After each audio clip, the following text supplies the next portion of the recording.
Doctor साहब, अभी आप देख रहे हैं, ये तस्वीरें देख रहे हैं, यही से शुरुआत करते हैं। जेडीयू और तेजस्वी यादव का भी आपने सुन लिया, उनकी बाइट भी सुन ली, उनका बयान सुन लिया आपने। कह रहे हैं कि काम निकल जाएगा, मतलब निकल गए तो पहचानते नहीं। ये गाना था बहुत पुराना, आपको याद होगा। बिल्कुल वैसे ही दिखाई देगा आने वाले चुनाव के रिजल्ट के बाद नीतीश बाबू का हाल। कैसे कहेंगे, क्या देखते हैं? इस बात पर चर्चा कर रहे हैं कि वक्फ बिल पर इन चार दलों के नेताओं की स्थिति भई गति सांप छछूंदर केरी, वो वाली स्थिति है। सदन में मतदान में जो कुछ हुआ वो देश ने देख लिया, और अब जो हो रहा है, मैंने शुरू से अब हर बार ये कहा, आपने भी वही बात कही हमेशा, कि इन्हें अपने मतदाताओं के बीच में जाने के बाद जब बिल पास हो जाएगा, उसके बाद जिन परिस्थितियों का सामना करना पड़ेगा वो इनके लिए आसान नहीं। और आप देख सकते हैं, स्क्रीन पर हमारे दर्शक देख रहे हैं कि किस तरह से पीठ दिखाकर ये नेता भाग रहे हैं। और वाजिब सवाल पूछे गए, पत्रकारों का फर्ज है, पत्रकारों ने जो सवाल पूछा कि क्या आप सहमत हैं इस तरह से बिल में जो जो प्रावधान आए, तो इनके पास जवाब नहीं। इसलिए ये परेशानियां धीरे धीरे और बढ़ने वाली। इनके जो पदाधिकारी हैं, कई एमएलसी एमएलए धीरे धीरे साथ छोड़ रहे हैं, क्योंकि आखिरकार उन्हें अपने लोगों के बीच भी तो जाना है जी। बिहार में तो चुनाव देहरी पर रखा है, क्या समझाएंगे, किस मुंह से जाएंगे, क्या तर्क देंगे कि इसमें कौन सी भलाई हो रही मुसलमानों, और भलाई कर कौन रहा है?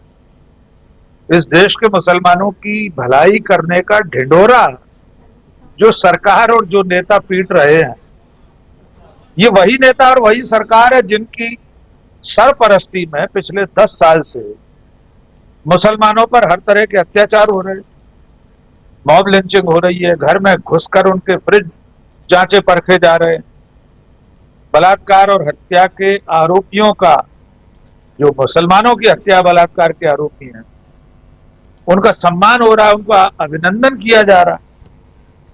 कठुआ के बलात्कार के आरोपियों के पक्ष में मर्यादा पुरुषोत्तम श्री राम का नाम लेकर तिरंगा यात्रा निकाली गई।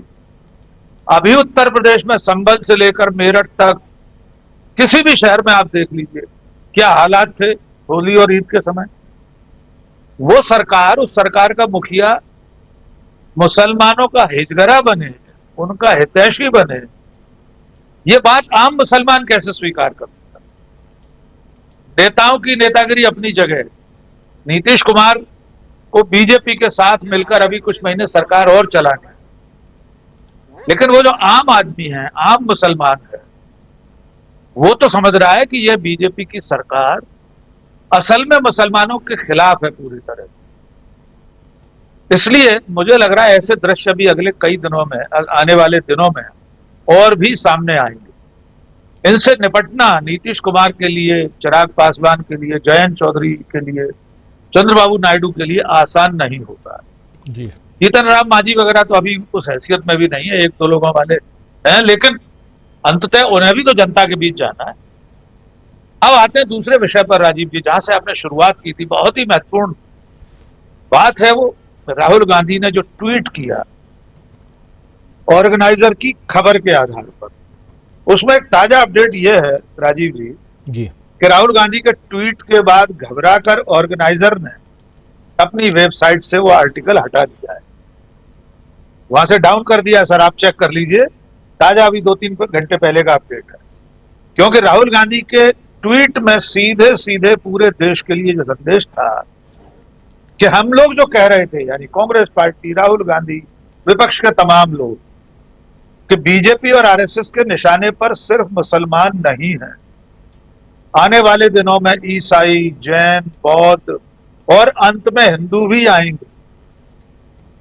तो राहुल गांधी के ट्वीट के बाद ऑर्गेनाइजर ने अपनी वेबसाइट से ऑनलाइन एडिशन में से वो आर्टिकल हटा दिया है। अब उसमें जो दावा किया गया था उस आर्टिकल में, 7 करोड़ हेक्टेयर जमीन कैथोलिक चर्च के पास है। राजीव जी, एक बात तो ये हमारे दर्शकों के लिए हम बता दें कि जो कैथोलिक चर्च है हमारे देश में, उनके पास जो जमीनें हैं वो ज्यादातर खरीदी हुई जमीन है चर्च। कुछ उनके पास भी दान की जमीनें हैं, कहीं पर विवाद भी होगा, इसमें कोई संदेह नहीं है। लेकिन क्या सचमुच में 7 करोड़ हेक्टेयर जमीन कैथोलिक चर्च के पास है? और अगर है तो सचमुच सरकार की नजर अब उस पर आ गई। हमारे देश का कुल क्षेत्रफल जो हेक्टेयर में, वो बहुत लंबा चौड़ा सा आंकड़ा है, मैं कोशिश करता हूं उसे बताने की। 32,87,26,300 हेक्टेयर, यानी 32 करोड़ हेक्टेयर में से 7 करोड़ हेक्टेयर जमीन कैथोलिक ईसाइयों के पास है, उस चर्च के पास है। तो अगर है और उसमें किसी तरह की गुंजाइश दिखाई दे रही होगी आरएसएस और बीजेपी को, तो राहुल गांधी ने ठीक आगाह किया है कि अब अगला निशाना ईसाइयों की जमीनें हैं। अभी कैथोलिकों की बात हुई है, इसके बाद प्रोटेस्टेंट का नंबर आएगा, फिर जैन समाज की जमीनों का आएगा।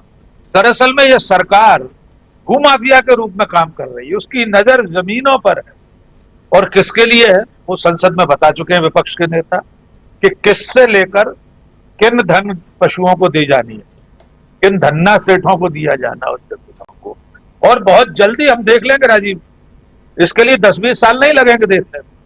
बहुत जल्दी वक्त की जमीनें भी इसी तरह खुले बाजार में आ जाएंगी और मोदी सरकार अपने हितैषी धन्ना सेठों को तमाम योजनाओं परियोजनाओं के नाम पर दे देगी।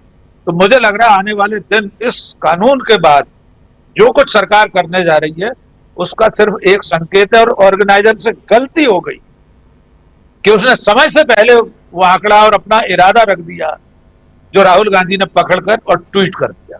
अंत में उन्हें वो हटाना पड़ा। जी राजीव। जी बिल्कुल बिल्कुल, आप सही कह रहे हैं। राहुल गांधी ने जो ट्वीट किया है बहुत महत्वपूर्ण है, जरा स्क्रीन पर ले आइए उस ट्वीट को।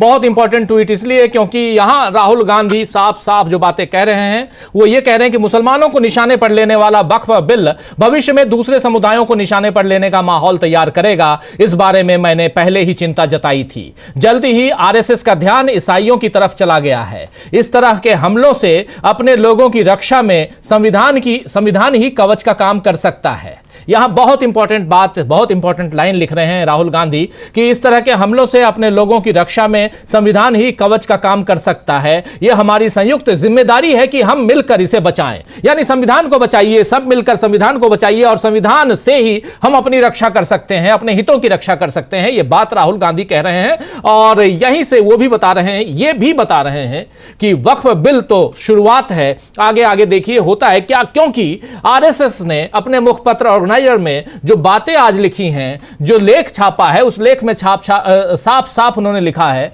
कि ये चर्चेज वर्सेस मदरसे या चर्चेज वर्सेस जो वक्फ है